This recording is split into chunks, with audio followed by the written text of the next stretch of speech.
Hey everyone, it's Brett here, and we are entering week 3 of the Aldara cream treatment for basal cell carcinoma skin cancer. So, this past weekend has been kind of rough. Definitely starting to feel side effects, feeling pretty drained.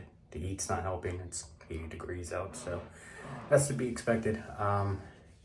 It's also starting to affect my mood, starting to get depressed, starting to just get pretty down, but we are entering week 3, so kind of to be expected.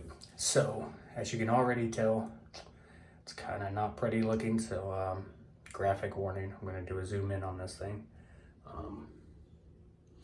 Okay, so as you can tell by looking at it, it's pretty yellowish and scabby.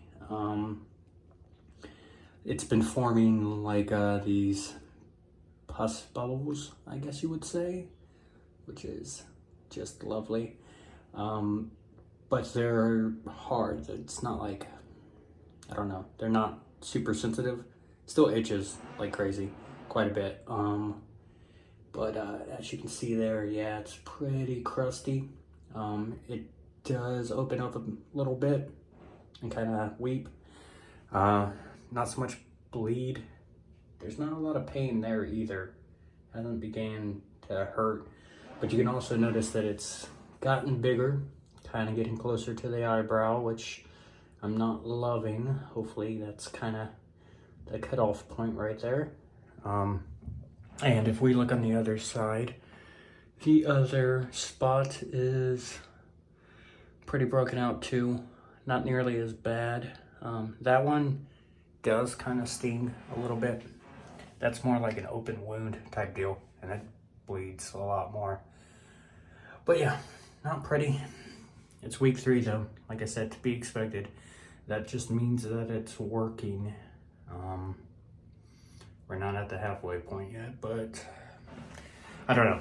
So essentially, yeah, it's starting to get rough. Yes, it's starting to affect daily life. I try to keep it covered up with gauze if I go out or if I work or anything like that. That can be bad if done too long. Yesterday the gauze stuck to the area and kind of ripped a chunk out. It kind of scabbed over, but was not a good time. Basic points. 1, obviously wear sunscreen all the time. This is not a good time. 2, I've had people ask why I didn't just get the surgery. Surgery wasn't opted for me. They opted for me to do this because it's not too deep. And with areas on my forehead, I kind of want to avoid surgery anyways. I'm not loving this, but I'd much rather be doing this than go under the knife personally. If you're going through this, talk with your dermatologist, see what the best options are, and make your own choice. I didn't really have a choice anyways. They kind of just told me to start doing this, but yeah. Not pretty, not loving it. But, just 4 weeks to go. So hopefully this week goes by as smoothly as it can, and I'll see you guys at the end of the week with the progress. So yeah.